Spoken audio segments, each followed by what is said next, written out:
Right now on Eyewitness News at noon on this Thursday afternoon, drivers are having to dig even deeper into their wallets as gas prices rise again overnight.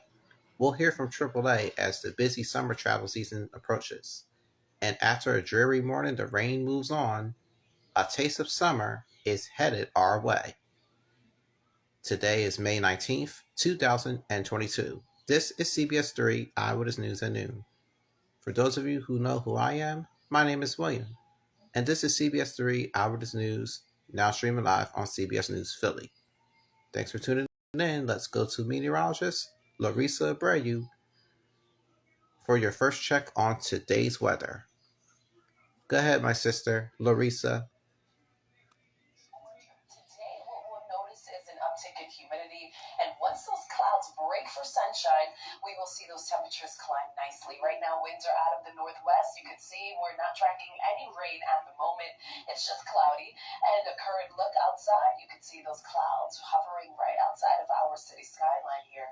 64 degrees is the current temperature. Winds are nice and calm, and despite the clouds, visibility is looking great.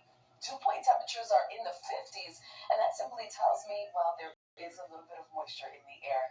This number is going to continue to climb up as the afternoon presses on. Current conditions show where we have a little bit more sunshine, there's a little more heat. 71 right now in Dover. It's 66 degrees in Wildwood, 67 right now in Atlantic City.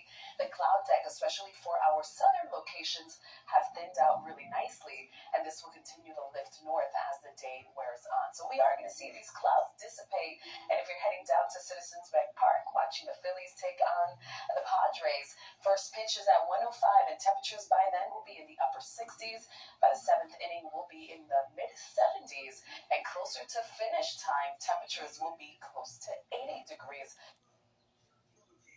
Yep, it certainly will be a perfect day to go to the Phillies game, just as making sure a person is having lots and lots of fun.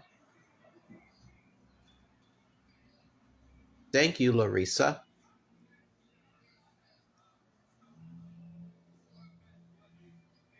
You can stay on top of the CBS Philly weather, which is free for Apple and Android devices. If you have any summer road trip plans, you may think your budget as the prices at the pump continue to soar.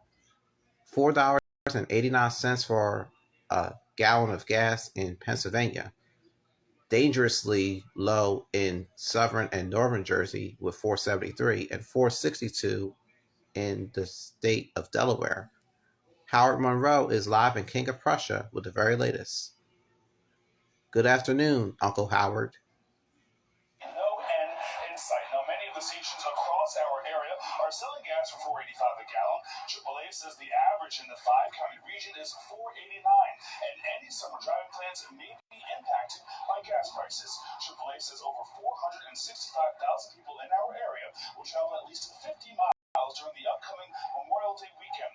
That's near pre-pandemic levels. They say Russia's invasion of Ukraine, the more expensive summer gasoline blend, and demand on driving is driving prices up, and they may continue to go up.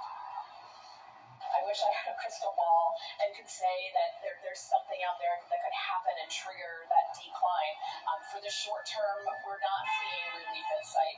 We're seeing the very good possibility of $5 gas in our region. We're just 12 cents away today, and more than a week away from the Memorial Day holiday weekend. So in the short term, we're not seeing relief.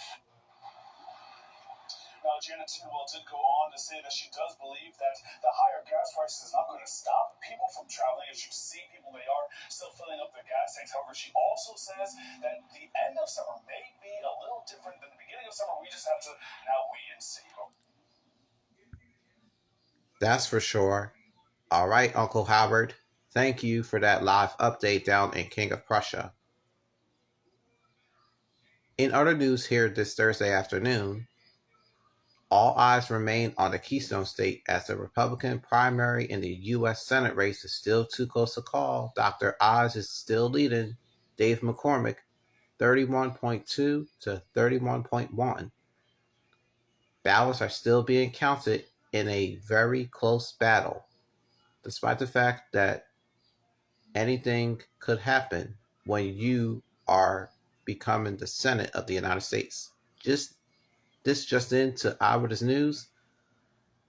The man is accused of killing 10 people, despite the fact that the mass shooting happened on May 14th. We get the latest from CBS News correspondent Michael George. For a judge in an orange jumpsuit and handcuffs as emotions in the community run high. Authorities believe the 18-year-old kept a personal diary of his planning on the social media platform Discord and kept those posts private until 30 minutes before killing 10 people. Buffalo resident Sharon Doyle staged a silent protest outside the courthouse Thursday, still affected by the events. I've been going to counseling every day to get off my chest. Members of the NFL's Buffalo Bills visited the scene of the shooting Wednesday, handing out groceries and serving meals to residents now left without a grocery store. To be out here and to see people smiling and laughing again, and that warms my heart. The majority of people who live here are black, and officials believe it's why the alleged gunman targeted this community. The most serious threat we face as a nation is from within. It's white supremacism. It's white nationalism.